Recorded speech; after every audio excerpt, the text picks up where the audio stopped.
कारण पाजे रब जे मुखे दिल बरकरार दीदार अली गुल चवे इश्क जो आया आऊं बीमार अली गुल चवे इश्क जो आया आऊं बीमार लहसा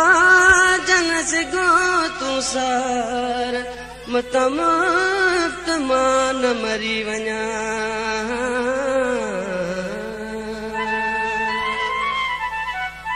आया माण्हू हज़ार ॾिसण आए तू त वञा न पुछण आया माण्हू हज़ार ॾिसण तू त आए अञा न पुछण बीमार आहियां बीमार आहियां आया माण्हू हज़ार ॾिसण आए तू त अञा न पुछण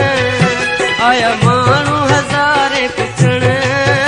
आए तू त अञा न पुछण बीमार आहियां बीमार आहियां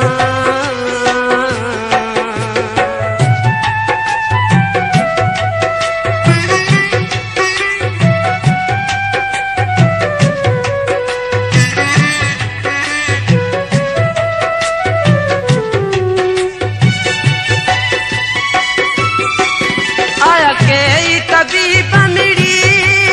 लदों मर्ज़ न मुझो मगर ओ आया के तबीब मिड़ी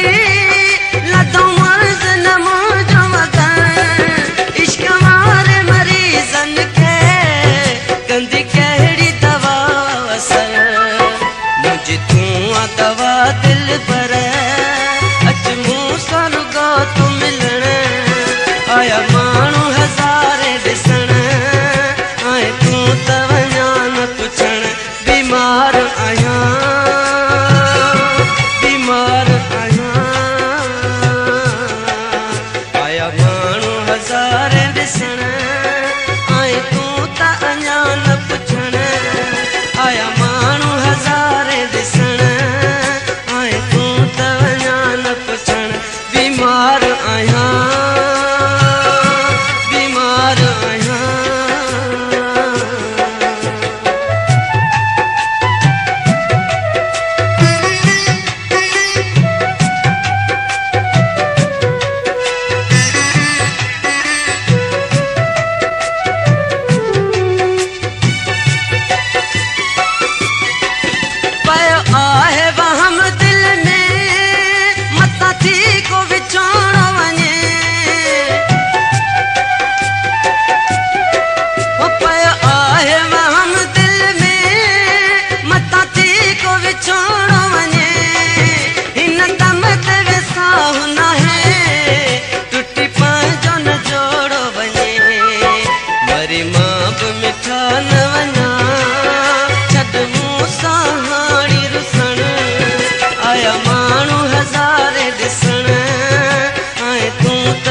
अली गुल ने तू हली